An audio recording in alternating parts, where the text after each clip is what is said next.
Thank you, everybody, for joining us this morning. So good morning and welcome to Global Network for Zero's first webinar in our year-long series. We're going to do this all year, so it's going to be fantastic.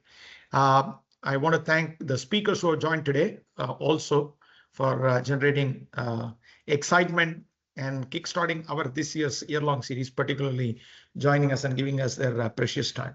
So when Sarah Merrick's Scott Hurst and I co-founded GNFZ, we set out to build more than a certification body.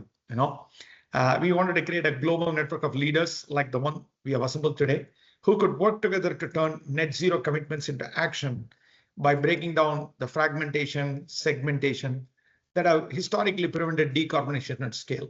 So nearly 4 years in, we remain guided by a simple belief. Progress happens faster when we align goals and practices, share triumphs and setbacks, and operate with trust, transparency, and truth.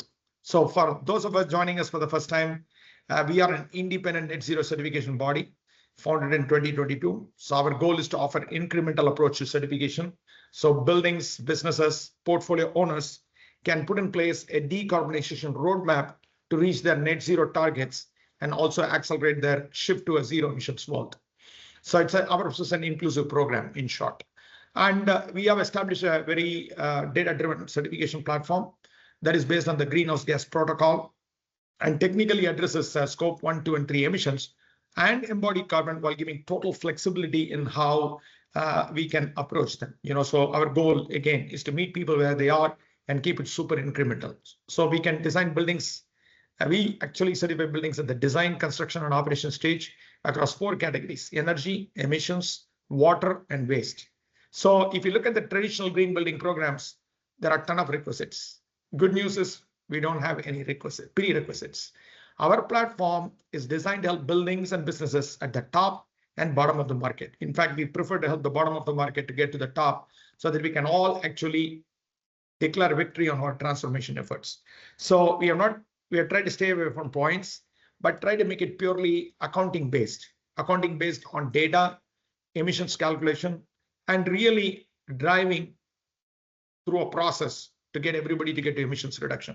So for our building certification program has been recognized by GRIS, so giving deeper integration into the ESG frameworks as well. So today, I encourage you to visit globalnetworkforzero.com, and so you can look at what we are doing. And of course, you're welcome to sign up to the certification platform and do a test drive. And always, I'm looking for projects globally, but particularly in the US, if we can get some examples so that we can drive some additional pilot projects and storytelling and really show to people that how easy is our program to engage and most importantly, deliver value for your projects through our execution. So with that foundation, today's conversation takes us from framework to reality. If net zero is about reducing emissions, resilience is about protecting value, human, environmental, and economic, in a world experiencing climate disruption. So for us, it's not parallel conversations, but they are inseparable.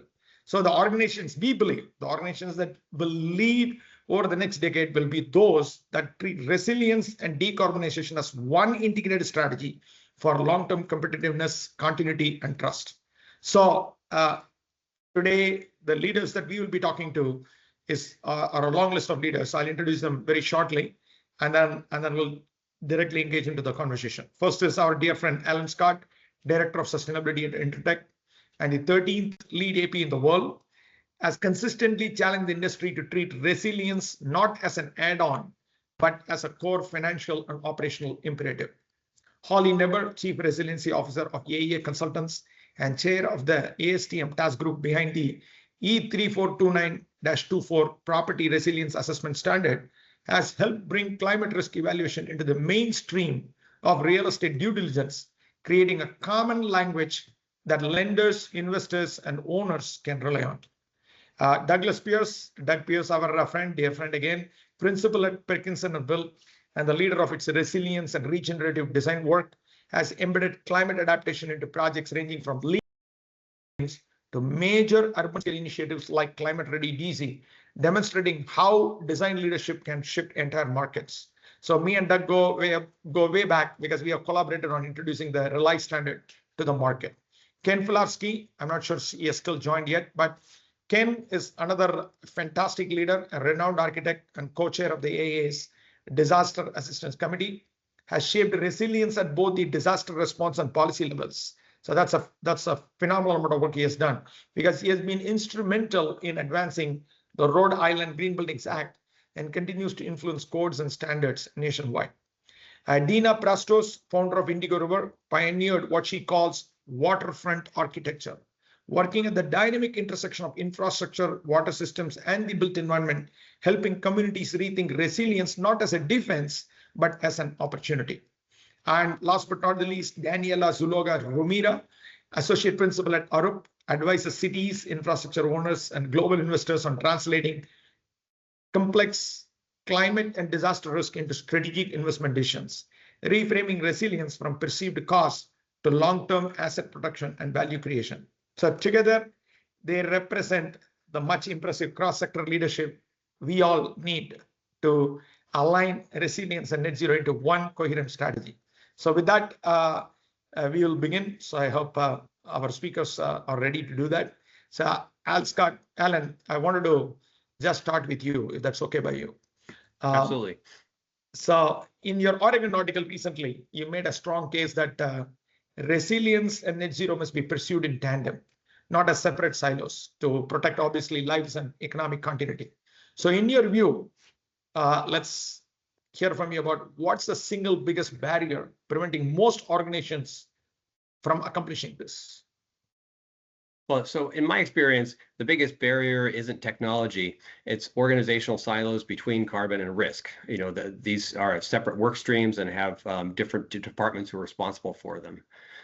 With these separate governance structures, most organizations still split decarbonization and resilience across different teams and budgets with different KPIs. So in this case, integration fails before a project even begins. So that's our challenge. Since carbon usually sits with the sustainability team and resilience resides either with risk management or facilities or maybe emergency management team. And so when design teams are working on projects, they're getting conflicting signals or maybe only part of the picture to begin with. So one group pushes for electrification or efficiency, with another worries about backup power and operational continuity. So if integration happens at all, it happens too late.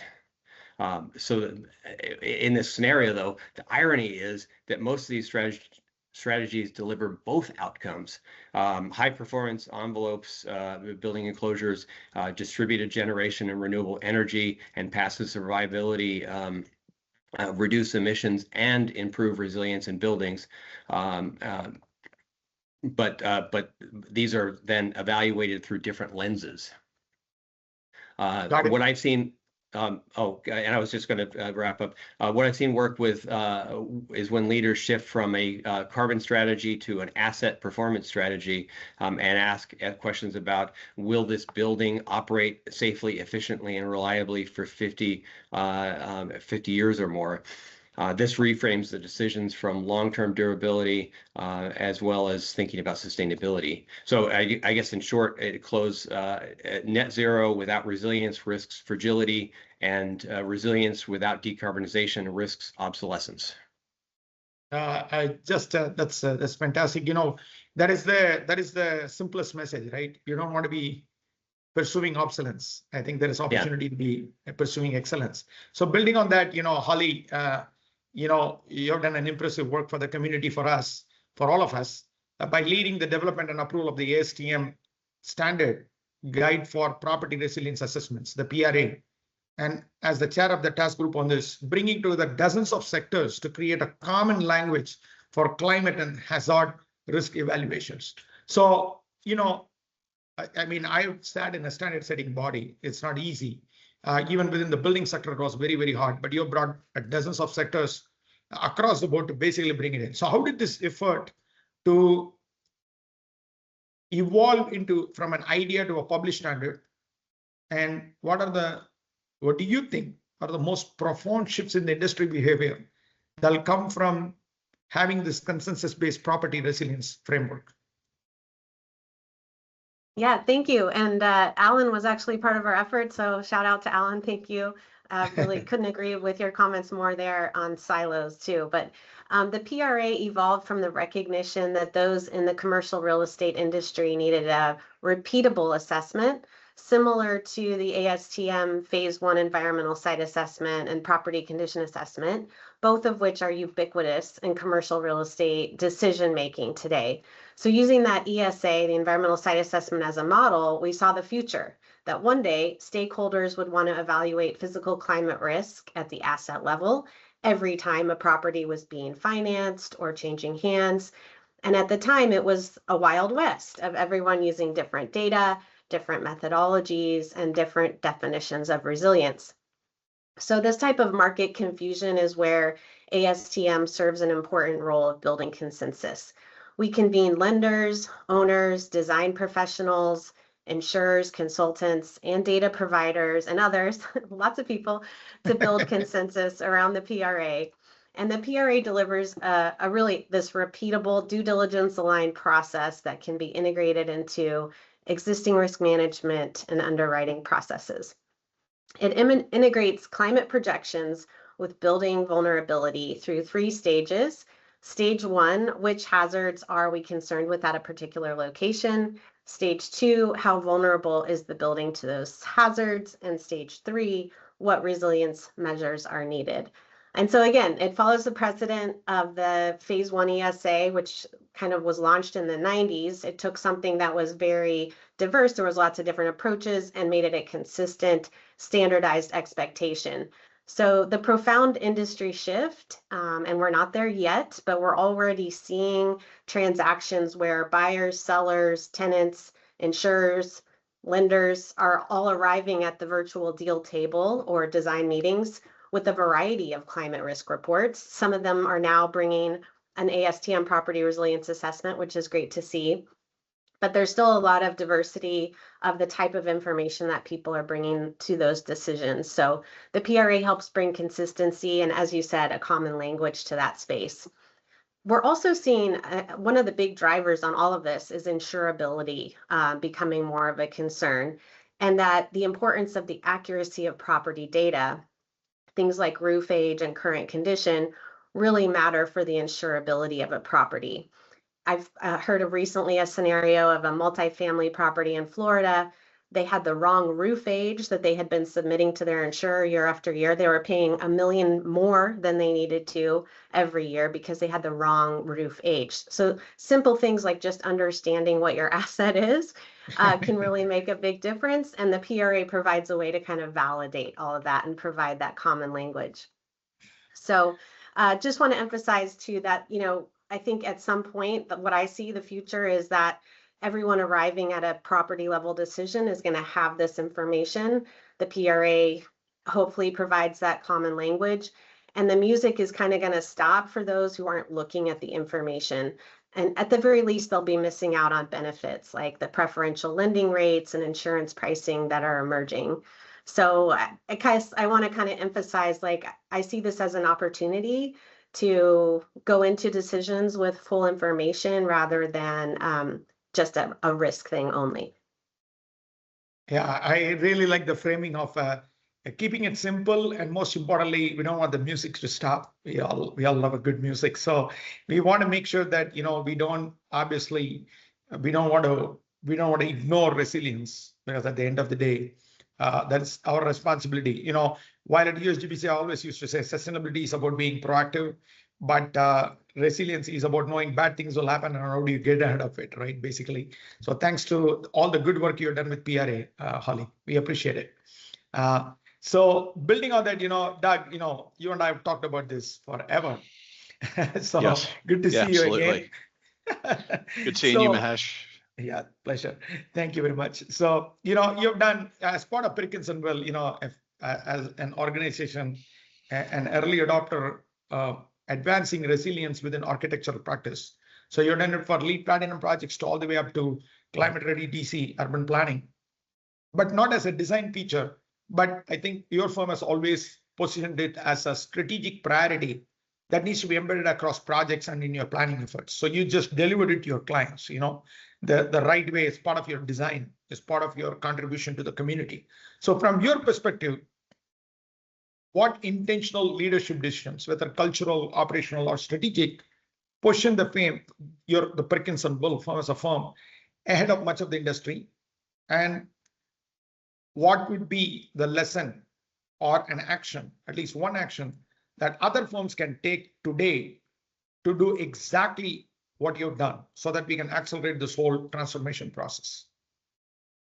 Yeah, it's a really good set of questions, Mahesh, and I think I'll start with the idea that the process that we went through at Perkins and Will has been very much incremental. We started kind of traveling down the road of sustainability in earnest back in 2000, 2001. Our CEO, Henry Mann at the time, and our board of directors got together. They decided that as a fundamental first step, everybody in the firm needed to become a lead AP. And that was really effective at sort of mobilizing and sort of getting the fundamental footing and foundation into the firm. Now, we were much smaller then. We were about 300 people. We're 2,500 or 3,000 people now. But there was literally a mandate that everyone had to become an AP. And I think we actually achieved, as I recall, about an 85% sort of rate. So this was principals, design principals, all the staff, marketing. Some of our marketing staff actually became APs at the time, et cetera. So that really set sort of the foundational space. And then the other thing that the firm, a couple of other key things that the firm did was, they brought Peter Busby's office on board. And that brought some expertise in-house pretty quickly. And it brought Peter's energy and all those kinds of things. So that was really an important pivotal sort of spot. And another component was that the firm was very entrepreneurial and staff were encouraged to be entrepreneurial. And so a lot of the actions that happened, a lot of things that we did were passions sort of flowing through the staff. Our work or Mahesh on Rely was a passion of mine, right? So that allowed that to channel. So that was really important because it gave open space for staff to do things that, quite honestly, had been sort of locked up in us prior to LEAD. LEAD sort of threw the door open for sustainability. And then those of us that had been sort of really engaged in it, it really opened the door for that. So I think, leaning into that really hard moved things forward. And then we established goals that projects were to meet. 2030 Challenge was the first one. We did materials, and we have a variety of now, and projects report on that. So that's sort of the next iteration, the next sort of space we went to. And then now we're trying to move much more deeply into holistic systems thinking. So really starting to try to transform not just the culture of the firm, but the actual sort of culture of what design means. And that's a really big cast because really that is all framed in training while you're in college. And we're sort of saying at times, you need to set that training aside and think really differently. So that is really a major sort of shift. You were asking about like one basic thing. I'm going to narrow it down to resilience. I think a really fundamental basic step that can get people engaged, kind of move projects forward is sort of saying every project should do a quick resilience assessment and understand kind of what the potential risks are to their project, because that allows you to then have conversation with your consultants. And then once you've had a conversation with your consultants, you can have a conversation with the client. So it opens a lot of doors just by doing a really simple scan. And that doesn't necessarily mean doing a deep dive. it's just enough to say, hey, we've got an issue with extraordinary rain events, or we've got an issue with sea level rise, or wherever it is and wherever you're at. And then from there, everyone can decide if they want, including the client, whether they want to take that issue further or not, kind of discussion. And by the way, I'm so excited. I did not know about the ASTM work, Holly, that you were doing and some of that. So this is great to learn that. And I love your conversation about insurance industry needs, because that's actually on my list, is like, what do we need to do? We need to get the insurance folks on board. So that's great. I'm glad that we can connect all the dots for our extended audience today. And most importantly, I love the simplification. Start with the resilience, right? Lead with the resilience, start with the resilience, whichever you prefer. Yep. I think at least an assessment is required. Luckily, we have tools like Rely and PRA, everything available for projects to pursue. So the good news is we have the tools available, and of course the expertise, including all of you on the call, to help projects start their journey. So shifting that, I believe Ken has joined. So Ken, welcome. Good to see you always. Thanks for joining us this morning. So, Doug talked about training thousands of people. I mean, hundreds of people in his organization to be lead APs. So you have also trained thousands of architects and engineers through the AIA Cal OES Safety Assessment Program, and have personally led the disaster response teams like the RI Architects and Engineers Emergency Response Task Force 7 during and after the Superstorm Sandy. So when you look at those experiences, again, what's that one moment or decision during a disaster where you saw our industry fundamentally underprepared? And what do you believe that moment taught us or is teaching us about integrating resilience and net zero planning going forward? Well, good morning to you, Mahesh. Thank you for having me, and thank you for this wonderful panel. I only heard part of it. Speaking of disasters, we had a 14-inch base layer in Rhode Island of snow. Then from Friday through Monday, we got another 39.8 inches or something like that. So it's been quite an experience. It took a while for me to connect up today. But going to your question, Mahesh, and to me, I like Douglas's answer that I approach things holistically, and I think that, and I'm a sole proprietor and operating on many different levels, both from policy to action and and design and whatnot, and codes and zoning. But in the response to Superstorm Sandy, what occurred to me, I don't think it occurred to me right then and there, but the fact is that the embodied carbon, so to speak, of the existing built environment is problematic in the sense that there's so much inertia to make that resilient, so to speak, and to make it sustainable, because people have investments in their property and in their buildings, and this probably flows into some of your other questions that you posed to me, Mahesh, is that it's hard because existing property owners, especially along the coast and riverine areas, they sort of know what to do, but they're concerned about the timeline for a return on investment. They're concerned about the timeline for, okay, when is a disaster going to happen? Is it not going to happen? Because prior to the Sandy, Rhode Island experienced in 2010 two 500-year flooding events within 2 weeks of each other, which is just absolutely incredible. But going back to responding to Sandy, there's a colony of it's on about 30 acres of land, and I think 388 cottages, Roy Carpenter's Beach.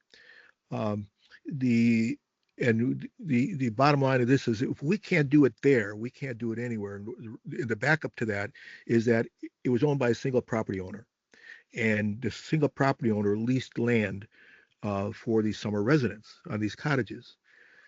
So actually, 6 months before Sandy hit, I had developed a plan, a very sustainable, very resilient plan to do so, and all the resident, say the leaseholders, they all agreed to it, but they didn't move forward.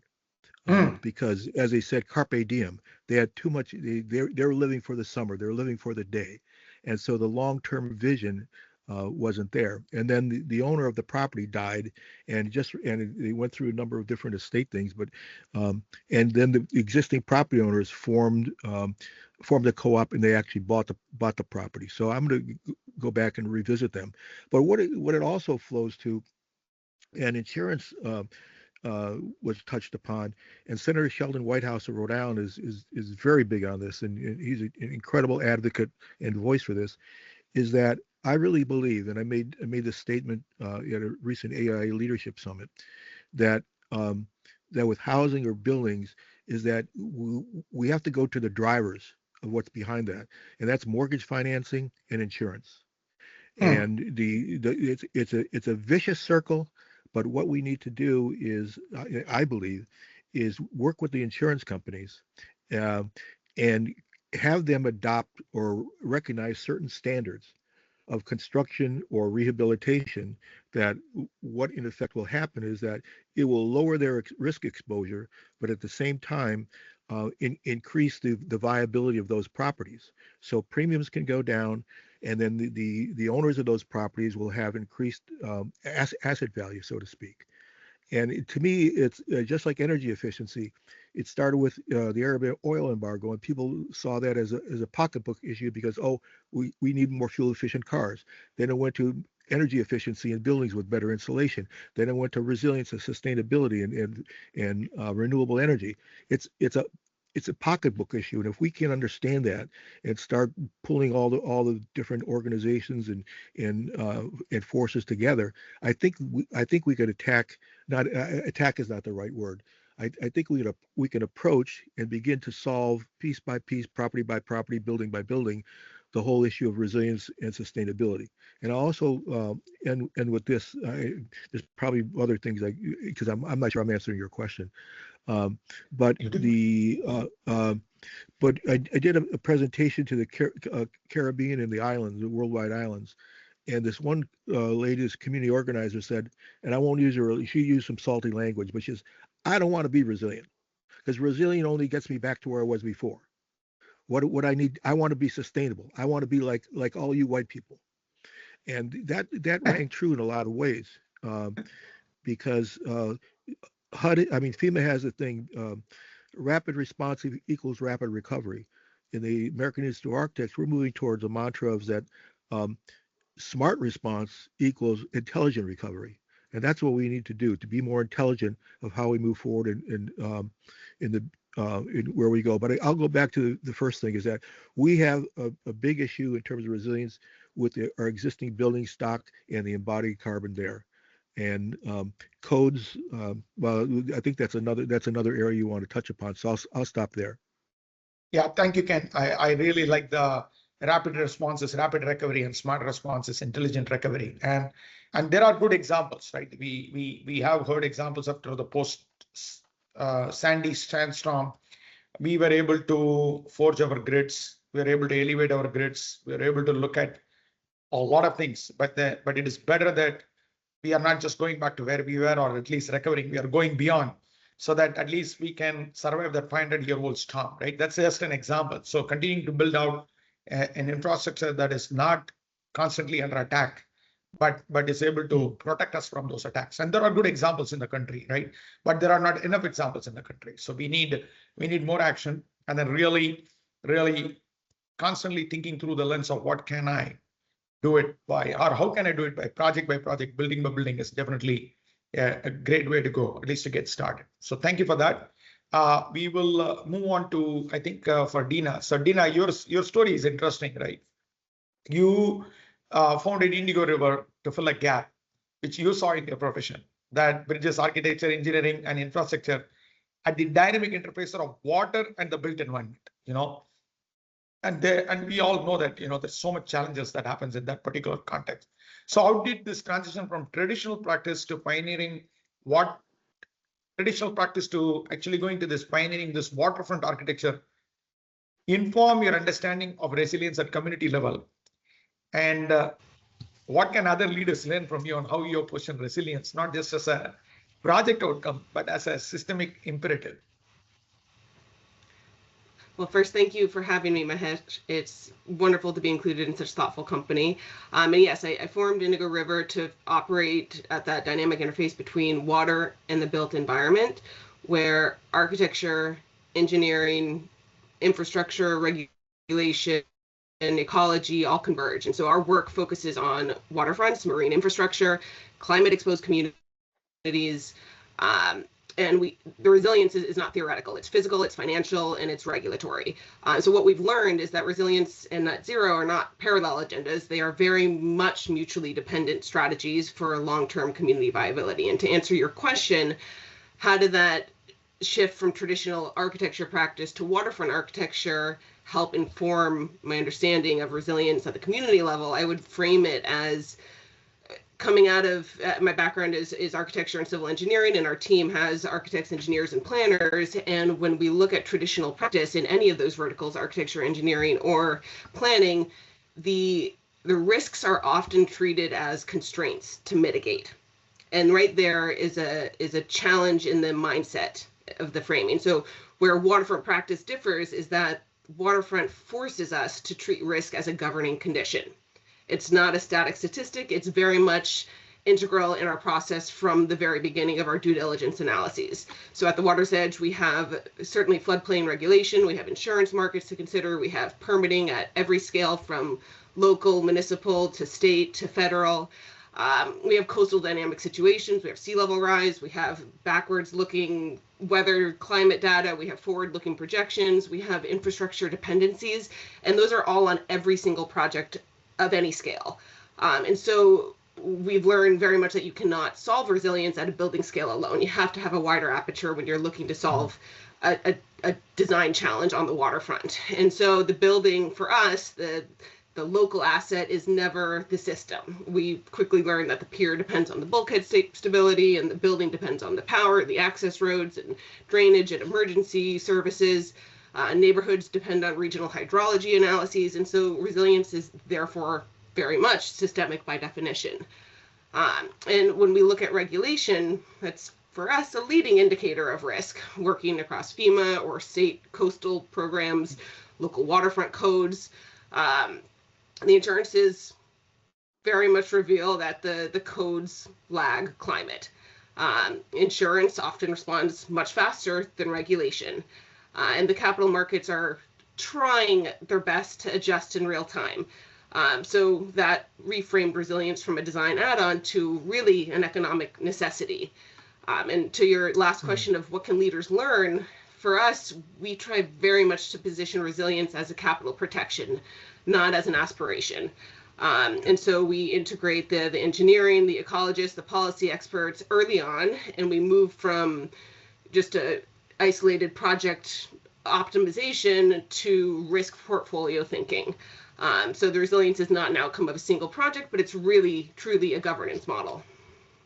Yeah, I really like the way you tied the economic aspects of it, right? Because we all tend to think about climate a little bit disjointed from economics, right? Because it becomes it's more about the practice, but actually it is about performance. It's about financial performance, capital preservation. Because one of the things that whenever we talk about infrastructure, I keep reminding people, infrastructure is infrastructure investment management. Because you make a road, you make a building, you make a city level infrastructure. If it breaks, then it creates significant lag for somebody to actually redeploy capital to build it, right? At one point of time, I even heard that we need $86 trillion of global capital to rebuild our infrastructure to be decarbonized. So I don't think that kind of money exists in this universe at this point. If it is there, it is not in our reach. So it's very, very important to look at through that economic aperture, as you rightly pointed out, and then take a system level holistic approach to resilience. So those are great comments. Thank you, Dina, for setting the tone on that front. We'll come back to you shortly after this, after a conversation with Daniela. Daniela, thanks for joining us. Arup is not new to resilience. So you've done a lot of work personally for clients, Arup clients, to translate complex disaster and climate risk into actionable investments and strategies across sectors from cities to infrastructure owners. So I think I would love to hear from you today that in your experience, again, what is the most understood decision point where resilience planning either succeeds or fails?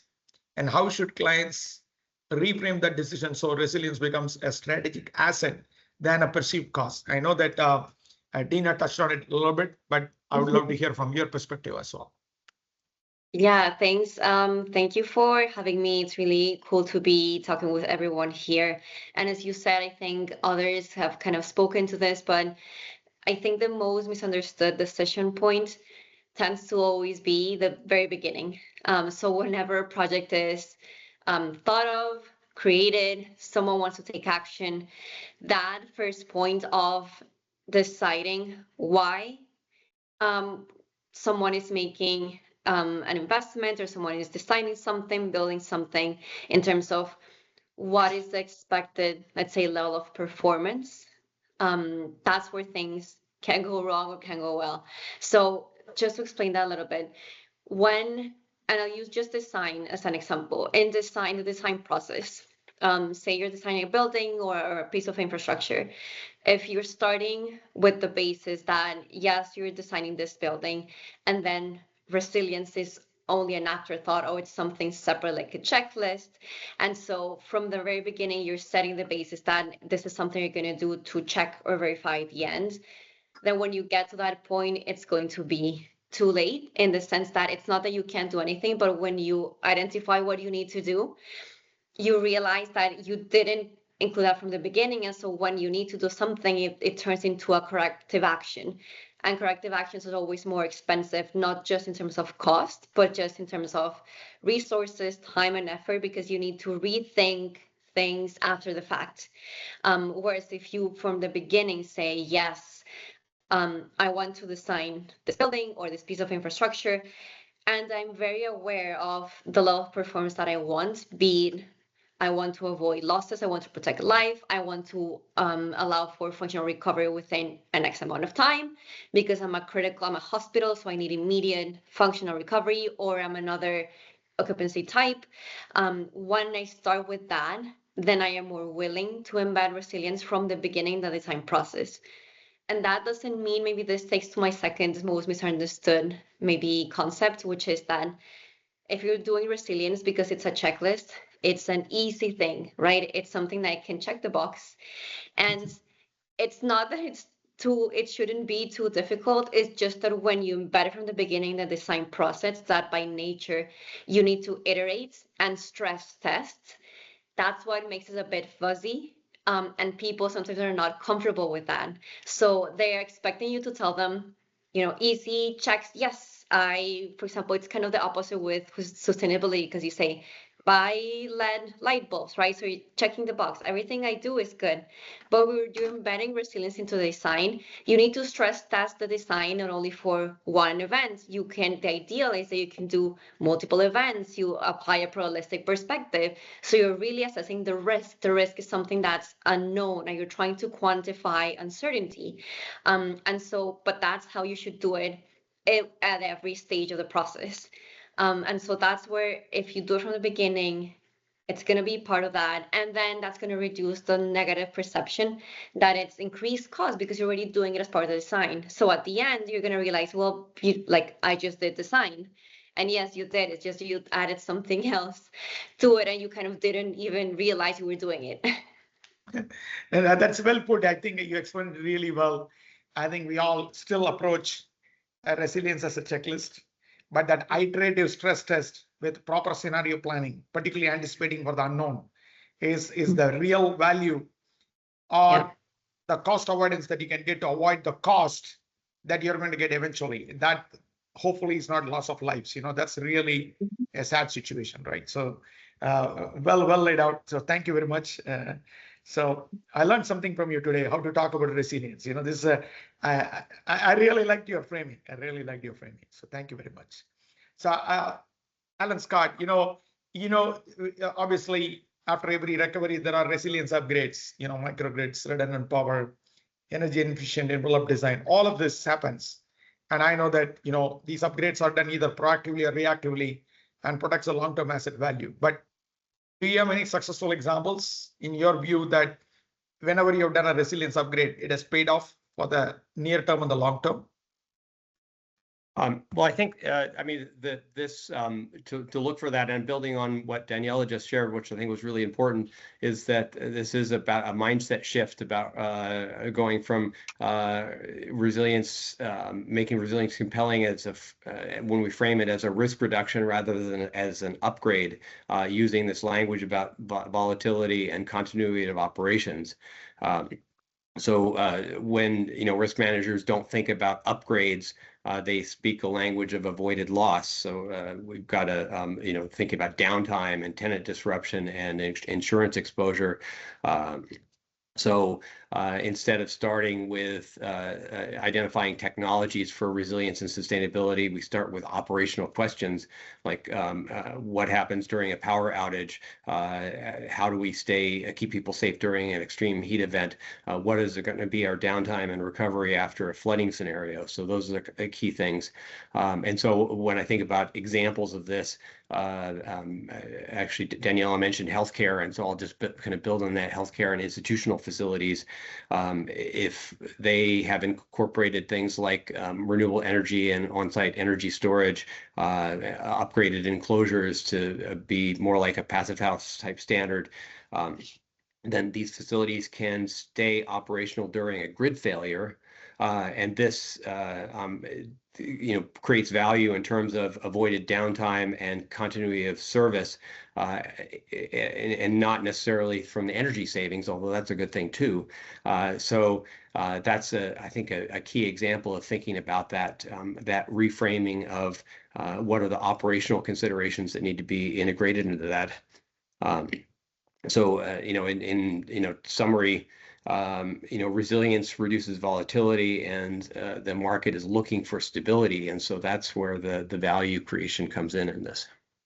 I think it's indeed right, because with all every event there is significant volatility, and I think a stable platform is something that allows us to also build on our sustainability initiatives as well. Otherwise, you are constantly putting your efforts towards recovery, but instead of planning ahead and really building a resilient infrastructure. So well said. And now let's build on that. Holly, you have made the case that resilient properties have a competitive edge and or competitive value proposition. So in your mind, what's the concrete example that where you have seen a resilience related investment has directly altered the trajectory of a project's outcome? And how do we use that example to convince skeptics that resilience is not optional, like all of our speakers have highlighted? Yeah, I have a couple examples. I think one is a resort property near Galveston, Texas. True confessions, when I looked at the aerial of where this property was located, I was like, I don't know, like, why would you build there? But the property was, really catering to the fishing community. And it has some permanent buildings as well as RV facilities. And they were having a really hard time getting permanent financing after their construction loan, because the insurance was coming back at pricing they just could not manage. And the insurers, all the lenders require a certain amount of insurance be carried. So we were asked to help them look at what are the potential damages, and is there anything that we could help to kind of tell a better story about what was in place. And interviewing the developer, who was also the owner of the property, come to find out, like, he had built all the permanent buildings there, highly elevated, using all the fortified wind resistant standards, and really had built because he had lived through multiple hurricanes himself. And so he used resilience integrated in the entire project from the very beginning, and simply just needed somebody to kind of tell that story for him to the insurance and to the lender. And with that, we were able to help him get his permanent financing and move on. But I also want to touch on Dina's point, like, it is a community-wide thing. Resilience is systems. So you can look at the property itself, but you also have to look at the operational readiness, the community, and how that is intersected with the property itself.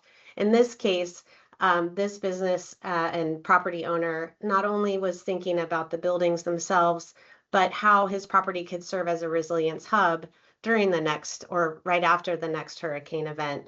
in terms of evacuating all the RVs ahead of time, having all those contracts in place, and then bringing them back so that the construction teams would have a place to reside. So really interesting story. Another thing I'll share is the University of Alabama Center for Risk and Insurance recently published an article about Hurricane Sally and the properties in the state of Alabama that had the fortified designation.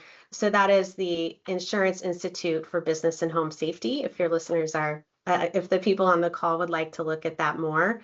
But the study found that fortified homes meeting the fortified roof standard had 73% fewer claims, 15% lower claim amounts, and 72% lower losses compared to non-fortified homes. And then there's one step up, the gold standard.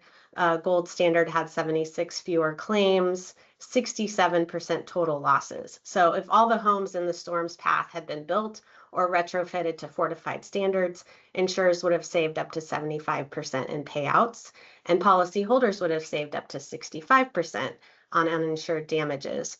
And in fact, just this week, the governor signed into law a bill that expands qualified expenses for catastrophe savings accounts, which are pre-tax advantage accounts where you can invest in resilience ahead of events. And Fortified is part of that program. So they're really incentivizing Alabama residents, at least, to save for resilience. There's some interesting things there with code too. You know, some states have a really strong code and this program wouldn't necessarily be as relevant. But for states where code is not strong, this type of program is really important. Yeah, thank you, Holly. Those are great examples. I love the savings that you articulated for both the sides, right? The insurance as well as the policyholders. And I think one of the examples while you were talking that came to my mind was pre-COVID, when I was in Canada in one of the meetings, they mentioned that historically there are places where people wanted to buy land, build property, establish communities, but no longer became relevant. They were no longer interested because the insurance's climate market said that those are non-insurable properties. So you get into those zones and that is difficult, right? That's difficult to recover from. And so insurance is a very important lens. So insurability is an important lens. So I like that example where you were able to at least turn it around for the project. You know, that's a good one. And you know, at the end of it, I would request all the speakers, if you're willing to share some good materials of case studies that you've come across to us, and we are happy to distribute it to this rest of the group, or feel free to share it in the way you like to share it. But I think, Sarah, we should consolidate these good examples and distribute to our extended group so that they can all learn from these specific examples, and if needed, reach out to you. So thank you so much, Ali.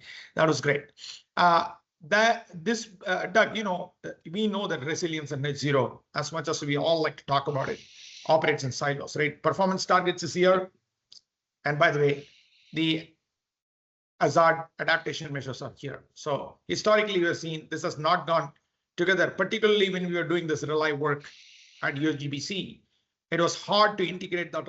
You know, you and I know that we worked very hard to really integrate few things so that it's not a checklist. It goes beyond a checklist, to Daniela's point. But having said that, you know, I do believe design leaders like yourself are the ultimate integrators, right? So you can just deliver it, but by transforming design practices, by integrating design practices to not treat this in silos, but integrate them into one. So from that perspective, you know, how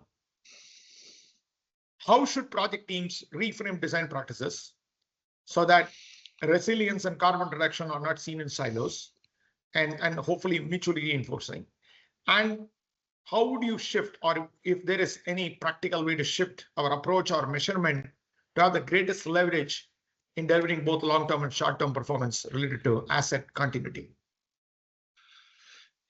You know, I think, Mahesh, one of the places as a designer, architect, planner, it's really helpful to start at sort of kind of a large perspective on what this is. So I like to frame this with our teams, and I think it helps our teams to consider that we're dealing with both near-term risks and we're dealing with chronic risks as well. So when we think of net zero energy buildings and reducing our carbon and those types of things, those are really mitigating the long-term risks of climate impact, pollution, et cetera, et cetera.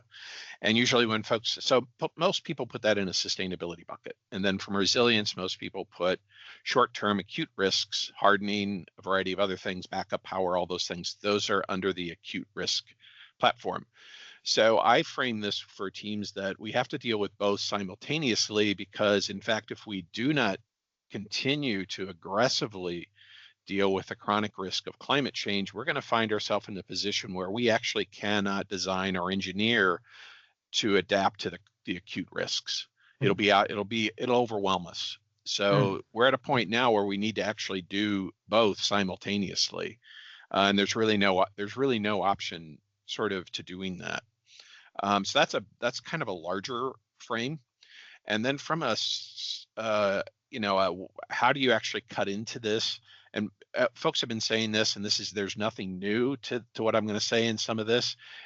Start early. That's the oldest mantra we've had. That is actually absolutely true. You've got to start thinking about this early. If it's innovative, whatever.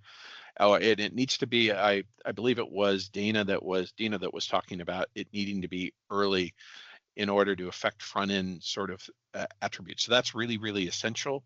Just being proactive in terms of addressing the issues is also really, really critical.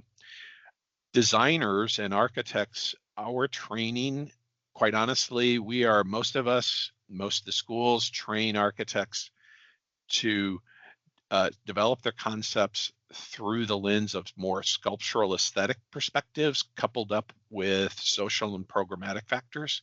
We actually need to pull resilience and regeneration factors in to that process, that thinking process, much, much more deeply and make it more intuitive. And when we do that, we get the most successful projects. And we have a lot of projects that do that, but there it is a switch in how we think. And engineers are trained to, eliminate as much ambiguity as possible, get straight to the solving the problem, and let's cut into it. So they're not always, quite honestly, the most helpful partners at the very early phases, because there's a lot of ambiguity that goes down in the original conceptual phases. So it's not really part of their training, their mentality, their way of seeing the world to work in that space. So where this brings me to is to the idea of deep generalists and interdisciplinary leaders that can actually work in this front end space. You can actually run some crude calculations, do ballpark analysis, put together sort of prototyping and scenarios that have some level of proof of concept, and then that helps you bring your entire team with you, your consultants, your client, a whole variety of folks. You can kind of work back and forth with them, but I have to say over the past 20 years, that has been the single most effective strategy that I've seen work. So that means building that skill set. Quite honestly, there aren't a lot of people that play in that space or do that. And it really does mean valuing that as professionals and creating a space for it. The other thing that goes with that is simply being willing to imprint an idea that crosses across all the disciplines and being allowed to do that. And when I mean allowed to do that, do it knowing that you may be critiqued or criticized by other disciplines, but everybody accepting the fact that is something you're allowed to do as someone that's doing interdisciplinary work. So I'll sort of stop there. That's sort of my take on it, Mahesh. Got it. And, just a small follow-up question there is that how successful have you been able to introduce this concept early in your own firm or in your own projects? Because, it takes a wider acceptance and adoption inside the firm and as well as with your clients. Is there any anecdotes from there? Yeah, we have. There's definitely a sort of sense that we need to continue to develop deep generalist capacity and move deeper and deeper into that. It's very well understood. It's pretty well understood that kind of thinking and that kind of approach is necessary. the challenge is working against the overall culture. I don't mean our firm culture, but the overall culture that we reside in doesn't really lean into that. So it's bigger than just the firm. It's a little bigger cast. And I am thinking really long term here, but you know, folks that have special skill sets now coming out of college, they can do energy modeling, they can do WWOOFy, they can do a variety of things. They're architects. Those folks can more readily expand into that sort of deep generalist capacity because they carry a core with them. And I think that's sort of the next generation of, it may actually be kind of a new profession that I see emerging out of this space. Got it. Got it. No, I mean, absolutely right. The culture it's more about the culture of the community or the industry itself has to transform to build that larger momentum for these type of practices, right? So I was just curious. Thank you for that, Doug. Dina, you know, obviously you have a very unique perspective. We continue to have a unique perspective on this topic about working within the nature's constraints. That reminds me of my partner Scotter's favorite language. He'll always say, Mahesh, we need to build the natural systems. We need to be aligned with the nature. We should be in harmony with the nature. Like systems, nature systems rebuild, we need to learn to rebuild all our artificial systems, for lack of a better word. So I like that. I like that narrative in your vocabulary also. So at the community scale, how should planners and designers like you rethink the relationship between natural systems and the built infrastructure, so that resilience is not just considered as a protective layer, but as an integral asset that enhances ecological function and, of course, community well-being simultaneously? Absolutely, and I would say similar framing that it's not a risk to mitigate. Nature is not a threat to defend against. It's an operating system that gives us an opportunity to design with and alongside. And so certainly on the waterfront for us in our work, it often means replacing hard edges with adaptive infrastructure. So instead of vertical systems like bulkheads everywhere or channelizing or putting in purely defensive barriers, instead of those types of structures and systems, we really do need more living shorelines, more absorptive landscapes, more floodable public spaces, and hybrid kind of gray-green systems. And so these, for the waterfront, certainly reduce wave energy and improve water quality, but they also enhance public space simultaneously, which in terms of community benefit is really a way to enrich the community. Secondly, I'll say the ecological function is the same as infrastructure performance in these systems. So natural systems, by default, they're storing water, they're reducing urban heat, they're filtering pollutants, they're stabilizing soil, they support biodiversity. And so when we degrade them by coming in with hardscapes, we're increasing the mechanical and capital loads necessary. So the truth of the matter is resilience becomes much cheaper when ecosystems, much cheaper and longer lasting when the ecosystems are designed to work together with whatever the built infrastructure is. And lastly, I'll say in terms of community co-benefits, nature-based systems, there's documented evidence that they're improving mental health, they're creating recreational access, they're increasing property stability, and really reducing displacement risk. When we talk about one of the risks on coastlines, it's migration and people moving away from and not developing in high-risk regions. And so using nature-based systems, we reduce that displacement risk. And so resilience really, at its core, should enhance the quality of life, not restrict it. And the question isn't for us how to keep water out, it's how to accommodate the water safely and productively. Got it. I mean, the quality of life conversation has become much more important in the last 4 or 5 years than ever, I think, in the post-COVID world. All the stress, all the trauma, all the inconsistencies we have faced. So it's a very important point. So I like that you tied this about the work that we do on resilience. So thank you for that. Ken, are you back? I am. Ken, building on that, you have done so many code development, like Holly, who talked about the PRA. Doug has done work on Rely. All these are more, I call leadership standards or transformative principles. But code is always the table stake, right? Many people do codes. Codes mandate things, so a lot of changes happens because of code. But still, you will be the first person to say the codes are reactive. We need to shift to proactive. And given that lens that you always carry, what changes or what urgent changes that we need to make or spending to be made to accelerate the incorporation of disaster preparedness into mainstream architecture practice? And how do you choose to align them with the net zero goals? And I had to put a plug for you here, since you're running for an AIA president-elect. This will be a great topic for you to take it up on when you become the president, of AIA. So give us your thoughts. Yes. I'm a big fan of sites, the Sustainable Sites Initiative.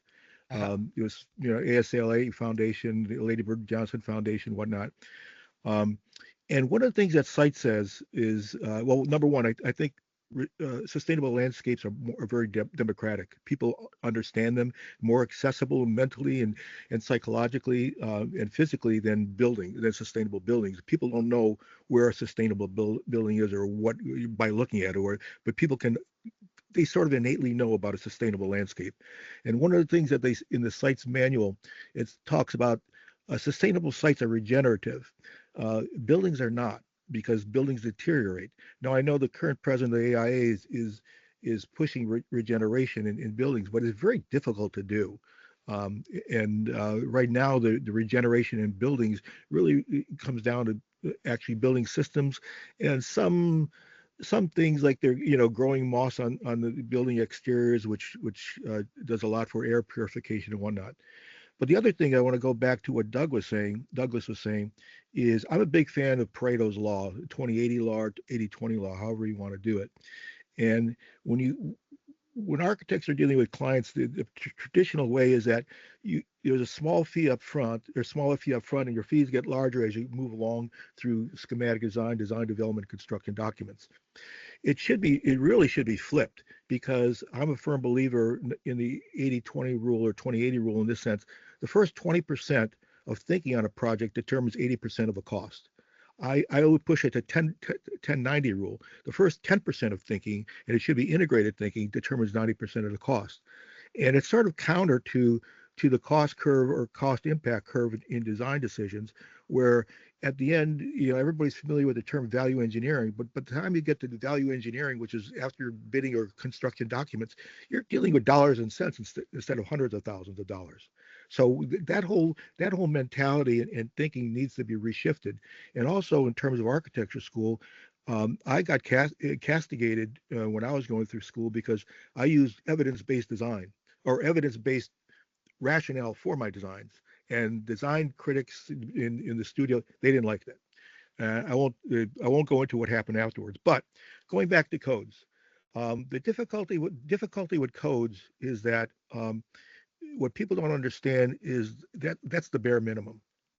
And one quick example, I sat on the ASE 2414 and 2424 committee, flood resistant design and construction standards.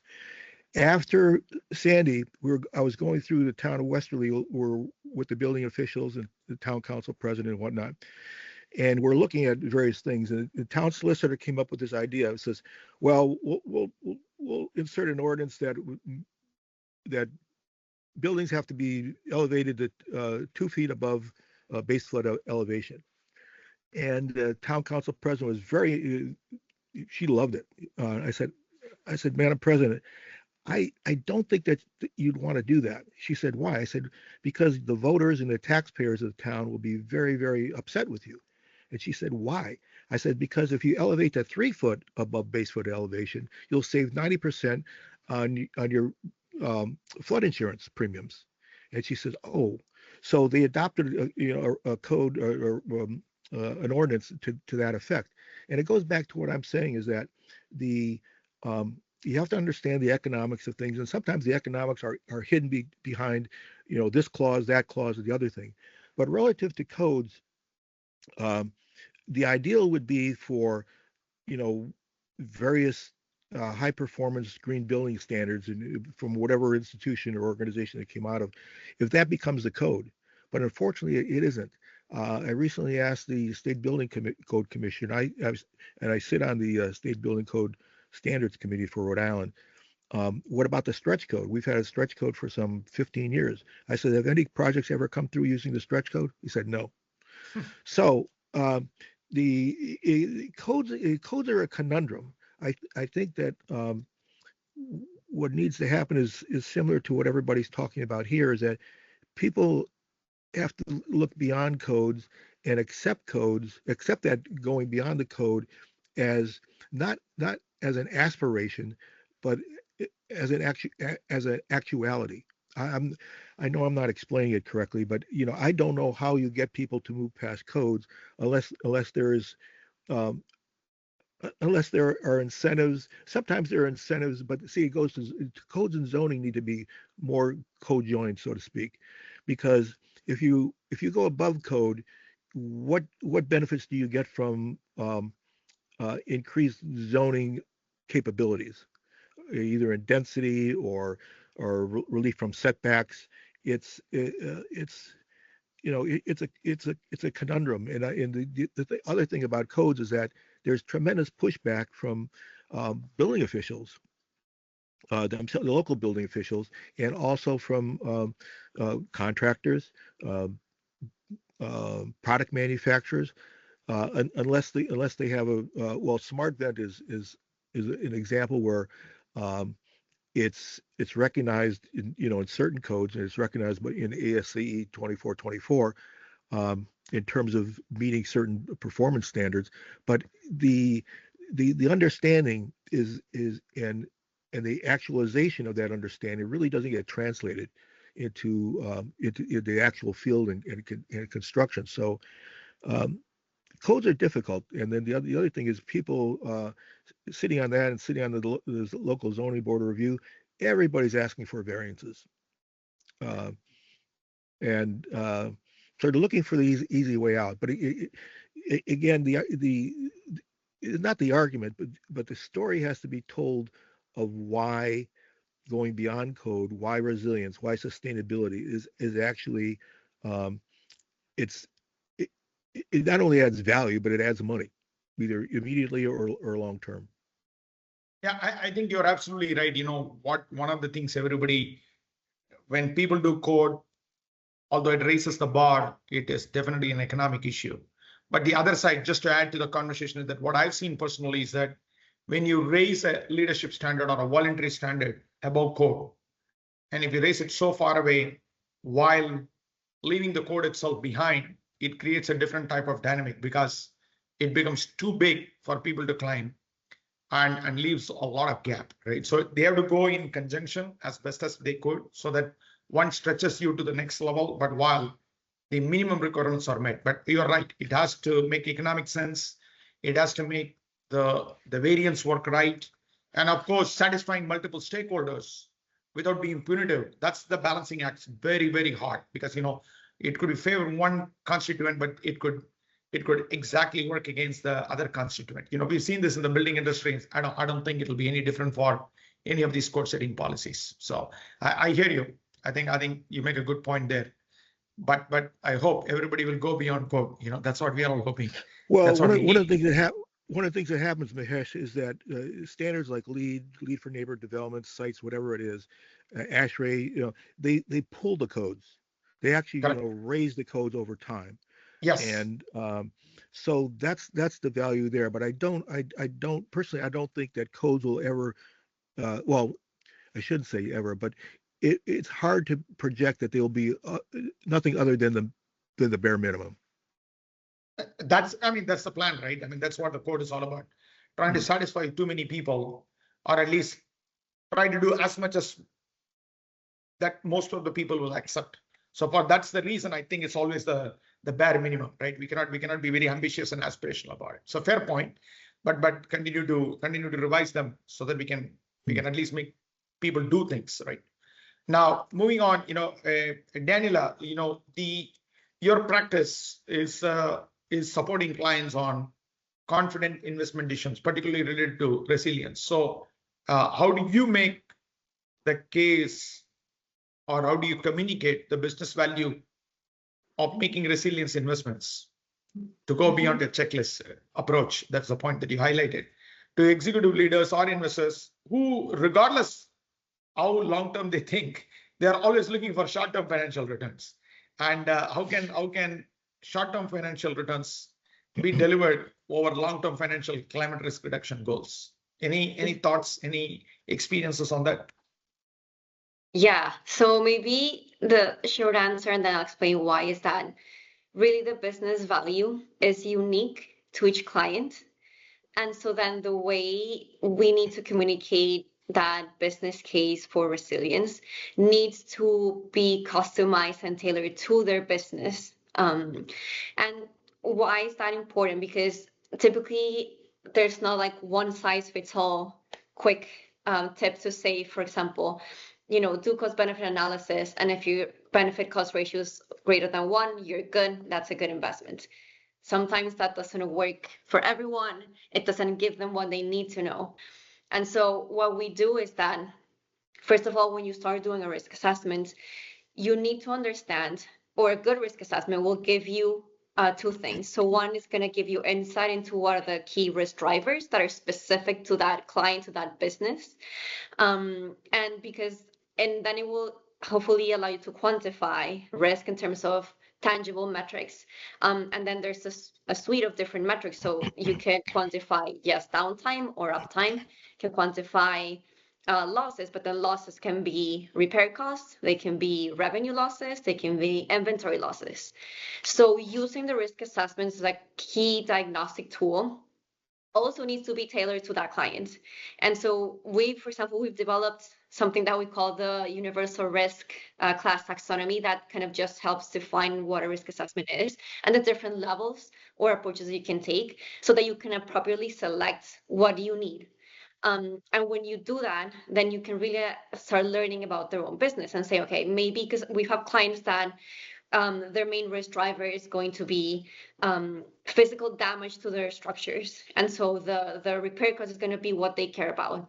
Others, they don't, for them, that's fine, it's going to be low. But what they have, what's going to control is more the inventory loss because they have very specialized equipment. For example, for like research and development facilities, medical facilities, it's the equipment inside. For others, it's more the downtime. And so when you start understanding that, you can select the correct metrics. And when you do that, that information that you're able to give them becomes more valuable. And so then say, yes, you've done that, you have your risk assessment, you have the metrics. Then the next thing we do is we have a conversation with them on risk, appetite, or tolerance. What that means is asking, okay, where can you potentially draw the line of what you can accept? So if I tell you that you're going to have X amount of dollar repair costs, is this okay for you? Is it too high? Is it too low? But then it's also tied to, and again, this is customizing it for them. Some clients are looking at, because they're investors, they have a holding period. So we've had clients where they only care, well, I'm going to hold this asset for 5 years, other assets for 20 years. Other clients are owners, so it's going to be now the lifespan. And so we can tailor those metrics. For example, the average annual loss, or we set it up, we frame the metrics as, what if I tell you that you're going to experience X amount of dollars of loss within the next 5 years, because your holding period is 5 years. So that when they see that in the terms that they're used to doing their business, it kind of, they understand that. And so we are flexible enough that we change how we talk or we communicate the same metrics when we play around with the time frames, with the likelihoods, the probabilities, just so they understand. So once they get that information, they're receptive to it and they understand, okay, yes, no, number, $10 in my next 10 years, it's not acceptable. And so now we understand where they stand. Once you know where they stand, then when you propose measures, you're saying, okay, we're going to target this level because that's what you need. Once we know what we're targeting, then that conversation becomes easier of, okay, these are the actions that we're proposing. Could be physical, could be operational. And now, yes, let's do cost benefit, but let's do other things and make sure that when we quantify the benefit, again, we're using the same metrics they care about. It could be, yes, avoided losses, but make sure that some are more interested or what's driving is reputational risk. So how can you quantify the benefit of that risk being lower? And so you can, I think the answer is you need to have this ongoing conversation and understand what their business value is. So that when you propose the benefits, it's also in the same terms. And they're then more comfortable in doing that and taking action because it's aligned with their business. It's not something that's, again, kind of external coming and it doesn't have meaning for them. Yeah, Daniela, thank you very much. I have a little bit of a follow-up question on that. One is it's not a one size fits all. And there is a very specific way of going through the process to identify opportunities or make the case for investments. So given that, I have a view that this will be a very competency-based effort. So how do you find the talent? How do you train the talent? And do you find sufficient talent to do this work? Yeah, that's a good question.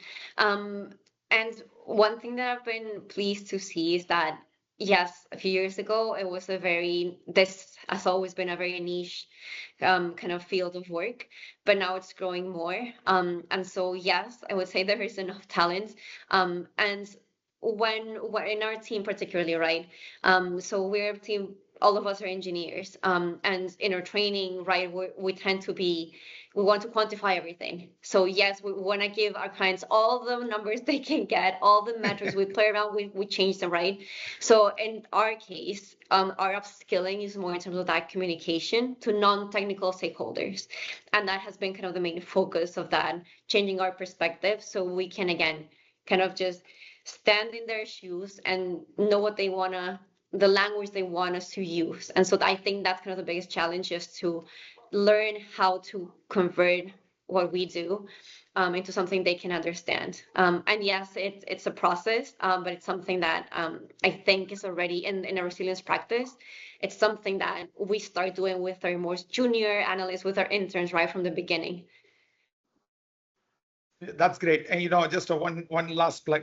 Are there resources that you have from Arup or from other resources that you guys really frequently refer to that you can suggest to the audience that they can learn, they can grow their competencies? Yeah, so the first document that it's published and people can browse online is the Universal Risk Class Taxonomy. And again, that kind of defines what a risk assessment is. And that has helped a lot with that communication with clients. So the clients understand what type of risk assessment should they choose, what do they need. And then the second one, which is more related to that, is risk tolerance. And I think I'll mention this a bit later, but we have developed a set of guidance that are called the READY guidelines. It's a resilience-based design initiative, and it's a stretch code beyond code, which is something that was mentioned now.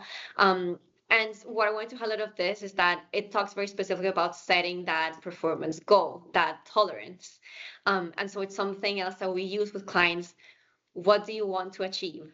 And once you answer that question, you can start, get into the design process, the conversation. So that's another tool that's also published and people can use. Thank you very much. I think those are great resources, and hopefully people will learn them to adopt resilience early. That's the intent here. Introduce this as early as possible, particularly making the business cases more important. I think equally important, if not more, in really building up a good resilience roadmap. So thank you for that, Daniela. So we'll try to move to the last section of our question. Alan, while we're discussing about how to make the business case, but there is also increased need for financial risk reporting that's becoming more and more common. And obviously climate risk disclosure rules and resilience assessments, all these things are evolving constantly along with codes and along with other frameworks. So how should companies evolve their disclosures to reflect both carbon and resiliency performance? And what do you think the investors need to see that they are generally not getting today, if at all there is something? Oh yeah, I think that this is a really important question. Thank you, Mahesh. And I'll be very brief given the time to on this, but I think that that's make an important point.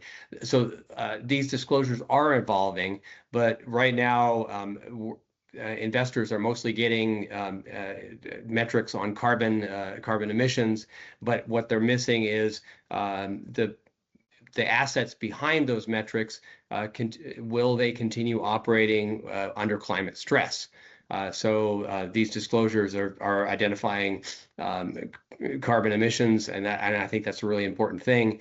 And where resilience is being integrated into those disclosures, unfortunately, it's more at a narrative level. So it's kind of a very loose description, across an entire portfolio. And I think that investors are going to start to need asset level clarity about climate risks, understanding specific hazard exposures, adaptation decisions, and operational continuity signals behind those emissions targets. And I think a key part of this is understanding not just what is the resilience risk, but how is that identified risk and vulnerability influencing things like design standards and capital improvement planning. So is that being changed to address those risks and reduce exposure and vulnerabilities? So I think that's a key part. The carbon metrics show a trajectory, but resilience indicates a staying power on those investments.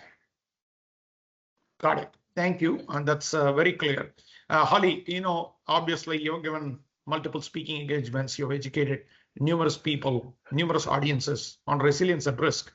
But there are always misconceptions, right? We have encountered, all of us have encountered, particularly among our real estate fraternity, about risk, about climate data, about resilient solutions. So sometimes I just stand there and I have felt it, can I just make them all go away? Because it's so much frustrating and it fundamentally undermines the decision making, right? They are not able to get to the decision because all these misconceptions are creating barriers for that. So in your experience, what is that persistent misconception? Well, there's a couple. The first one I would say is, I think, and this is maybe more for existing buildings, existing portfolios, I think people feel like if they look at resilience, they have to invest in all this resilience right away. And we're more trying to advise people like, you have a capital plan anyway. You're going to have to replace that roof at some point anyway, that HVAC system anyway. Why not integrate that so you have good decisions down the line? You don't have to invest it all right now, but think about making good decisions later. So that's first. Second, I hear a lot about climate data being uncertain. It's too uncertain. There's too much uncertainty. And I think it's kind of funny, really, when you think about like commercial real estate transactions, lending, investment, like it's built on uncertainty. There's always uncertainty. Like, what are interest rates going to have, what are interest rates going to be next year? So I think it's like, in what other context would you allow uncertainty to justify having blinders on? Like, there's no other scenario. So I think it's moving ahead, understanding the potential direction of change, also understanding that climate projections are one thing, but like hazards are happening today. So what are the conditions today? And bringing that all together to just make good integrated decisions. And I also want to shout out to the Arab taxonomy. It's an amazing resource. Please check it out. Thank you very much. You didn't add that in the uncertainty comment, the inflation. So inflation is another uncertainty we have. So it's one of those things that kind of putting a lot of pressure on all of our underserved communities, so as well as us.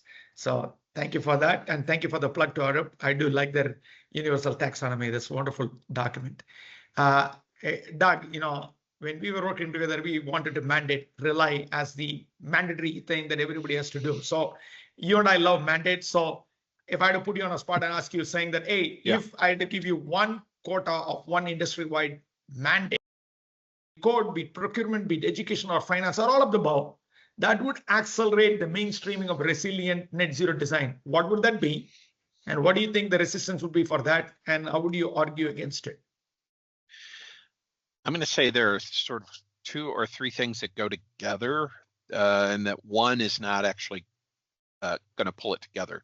One is I would mandate the 2030 challenge requirements as a baseline for all buildings. We did that for our Minnesota funded buildings here back in 2008, and it has changed the way we practice in Minnesota. So that had a big impact. Then I would add to that the capacity to have battery backup as emergency backup for life safety systems across the board. That would just bring battery systems into the mainstream pretty effectively, and then to require that not only is there life safety based energy for a building, like for fires, et cetera, but there's also just operational backup energy at a modest level for communications, lighting, those kinds of things. So you take the whole life safety criteria and you expand it to a little more of a operational component. And then I don't have an answer to how this happens, but there needs to be an incentive for PV to be the charging factor, a component that is islandable, et cetera. I don't have an exact way to make that an incentive without dollars or to burn it into a code exactly. But I think it's a suite of things that come together to create a movement, but they're selected components and they're incremental sort of steps. To your point, Mahesh, it's not like too much. It's a bit of a stretch, but it's not crazy. I think we love those type of solutions, because too much of, if it is too far out there, I don't think anybody will have hope and they will attempt it. So it's good to create a stretch goal, and I think that's a good way to put the mandate out there. So it's not like overbearing, but it allows people to kind of be creative, innovative, and also make a good faith effort to get there. That's great. That's great. So thank you, Doug. For Ken, Ken, you have done life full of advocacy work with AIA, and of course you have given numerous legislative testimony by engaging planners, emergency managers, policymakers. You've enjoyed a good amount of stakeholder relationships. But in today's world, when we relook at this whole thing in the post-COVID world, cross-sector collaboration between design, finance, regulators, and emergency response has got big potential, is what I believe. So do you think whether it holds biggest potential to reshape resilience outcomes? And what relationship mechanism that we need to have in place is missing amongst these leaders? Because I think the biggest difference could come from these opportunities. Well, Mahesh, I think the biggest thing we need is time. And when I say time, not only time in terms of the long horizon, but there are a number of organizations at the government level, at professional levels and whatnot. We're all talking about the same thing, sometimes slightly different language and phraseology, but and some of them are getting together. Alan and I had a meeting the other day, with people from USGBC related to resilience, collaborating with AI and USGBC on resilience standards and initiatives. But the thing is, everybody's got their job to do. And somehow, when I say time, all these individuals in their organizations need time to collaborate, need time to get together and move things forward, and move things forward in a way that's coordinated, beyond just the connection itself between the organizations. There's a lot of talk, a lot of policy, a lot of good, written initiatives, but where's the action? And to make that action happen, we need government, we need professional organizations, the professional firms, and the professionals in those firms, education groups, labor groups. Union labor is a big supporter of resilience, and just because it means good working jobs for them. So when I say time, we need time to get together to make sure that we can move together sort of as a team. Right now, it's not happening. It's, individual efforts moving in, fits and starts, but we're getting there. We're getting there. But again, it's going to take time, but people need the time. The organizations need the time to get together to make that happen. Yeah, thank you, Ken. I always love the optimism in your voice and in your efforts. You're our inspiration. You're always rallying for everybody. So thank you so much. Such a kind gesture and contribution from you to all of us. So we appreciate it. Dina, just given your consistent view about, instead of focusing on the assets versus looking at the holistic systems, including the comments that you made in this discussion today, you highlight that architects are licensed to protect health, safety, and welfare. Yet traditional practice remains siloed around buildings rather than environmental systems. Obviously, that underscores your point about focusing on the systemic level improvement. So if you have to redefine the role of the architect for the next generation, beyond buildings to build systems, how would you mandate it? How would it reshape resilience at societal scale, and would you receive a pushback, or you'll see acceleration in our noble goals here? Yeah, absolutely. And I'm gonna pull the thread that Doug started a little bit earlier about kind of the role of the architect and the strength of the architect, of how the architect is educated as opposed to the engineer or the planner. And I'll maybe contextualize a little bit and say that I volunteer, and I have for many years, with NCARB, the National Council for Architecture Registration Boards, which is the body that facilitates licensure. And one of the most common misperceptions, even among licensure candidates that are coming into the field, is really understanding, and certainly the public's misconception of what the role of the architect is and what an architect is licensed to do.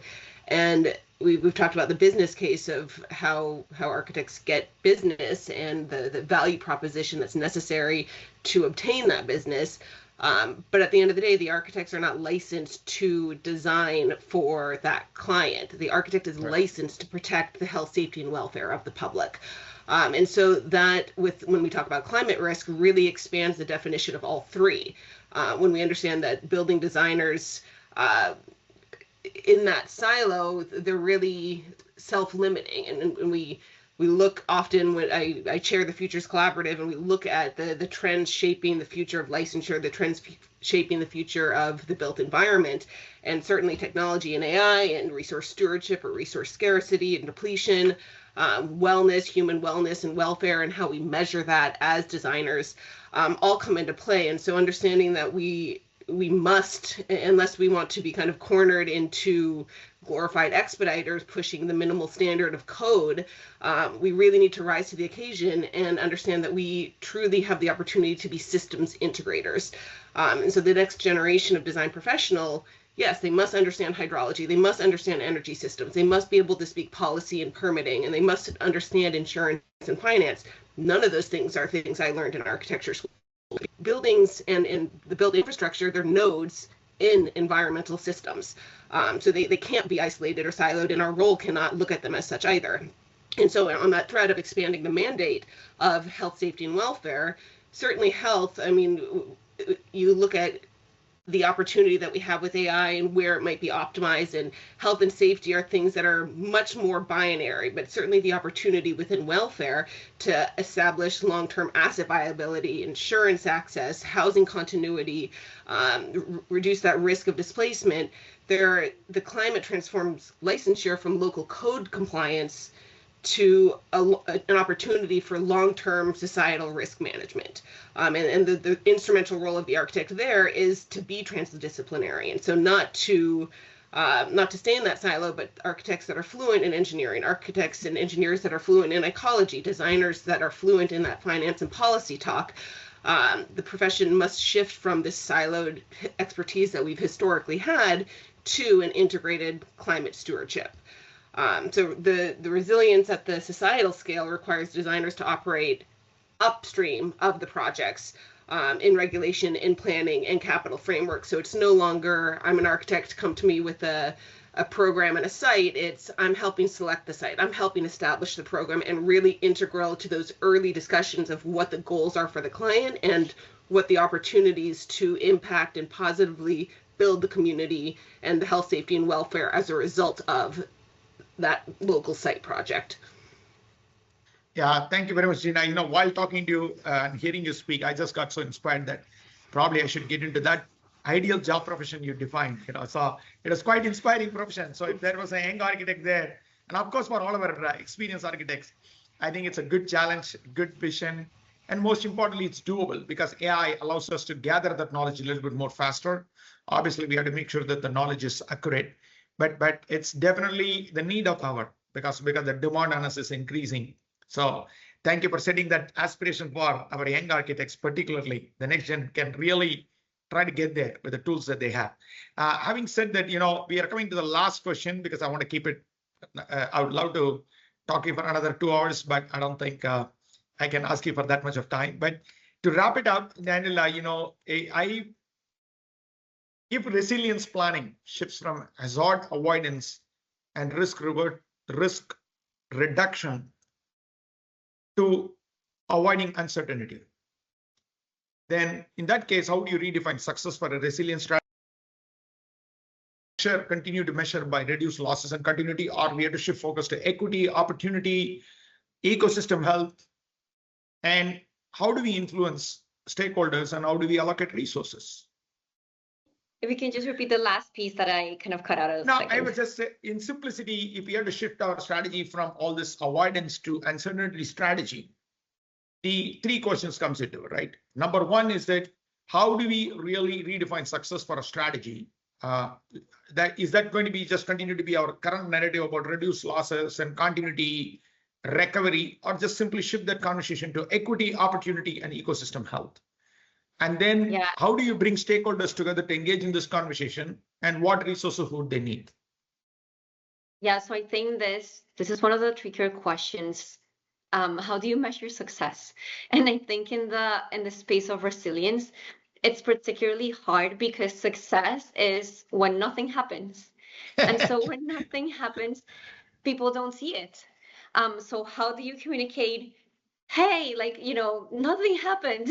How do you build excitement around that? And so it's not an easy question and that's why we try to find, okay, what can we measure? What can we try to quantify and communicate? So yes, that's when avoided losses come in, because then you can create models. You can say, if we were not prepared, this is what could have happened. So this is what we dodged the bullet. But I agree, the conversation, because everything that we've said today is that this is truly multidisciplinary. So it's not just direct damages or impacts, it's the benefits and the co-benefits. So what I think is one of the major things that we need to anchor to is the opportunities. And so yes, again, nothing happened. I avoided bad things, but maybe it allowed me to find something good, an opportunity of saying, before I would have maybe, rejected this site because it was too exposed. But now, because I embedded design, I was able to actually build here because I did this and that. And so I was able to open this new opportunity that I wouldn't have otherwise. I opened a new opportunity to maybe enhance my design that has co-benefits in terms of other things. So those are things that people can see more easily, that are more visible. So that's why I think kind of flipping the coin from avoidance of risk to benefits and newly gained opportunities can really help us communicate that, because otherwise people won't see it. Correct. And on that great note, we close with, we hope nothing happens, particularly from the resilience world for the rest of the world. And thank you so much, Alan, Holly, Doug, Ken, Dina, Daniela, for your exciting conversation. And particularly what I enjoyed about this conversation is that you set the tone for our group of practicing leaders to think differently, to act differently, and most importantly, execute boldly. And we must get there. This is not a choice. We must get there because the world needs all of our expertise to make this a better place. So I always will lobby for resilience and a zero emissions world. So thank you to all of you for your contributions, for your leadership, and most importantly, inspiring us today. So Sarah, back to you. Thank you so much. Great. Thank you all for joining us today. As Mahesh mentioned, this is the first in a year-long series that GNFZ is hosting. The full calendar is up here and available on our website. And our next one will be the future of net zero residential in March with a great lineup already. So I put the link to register in the chat, but we will also be sharing it. We'll be sharing the full recording of this webinar and the resources and case studies that our panelists mentioned, as well as a link to the upcoming ones. So stay tuned for that, and please follow us on LinkedIn for future webinars and information too. Thank you. Thank you, everybody. Have a wonderful day. Appreciate it. Thank you very much. Thanks, Mahesh, for getting this together. Pleasure. Thanks so much. Good to see all of you again after a long time. Thank you.